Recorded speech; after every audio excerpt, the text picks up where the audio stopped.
OBC नेत्यांनी उपमुख्यमंत्री अजित पवार यांची मंत्रालयात भेट घेतली।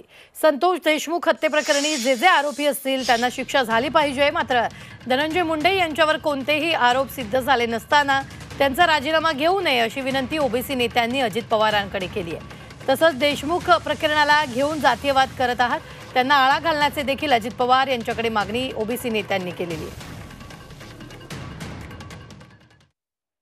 आम्ही दादांना मागणी केलेली आहे की धनंजय मुंडेची मीडिया ट्रायल झालेली आहे, त्यांच्यावरती कुठला गुन्हा दाखल झाला नाही, अजून कुठल्या तपासामध्ये त्यांचं नाव नाही आहे। विनाकारण नेते मंडळी फक्त नाव घेत आहेत की त्यांचं मंत्रिपद त्यांना काढून घेतलं जावं। अजून भुजबळांचा अजून ठिकाणा नाही, तो पण धनंजय मुंडेवरती त्यांनी सुरू केलेला आहे आणि म्हणून उद्या पंकजाचा नंबर लागू शकेल, म्हणून हे थांबलं गेलं पाहिजे।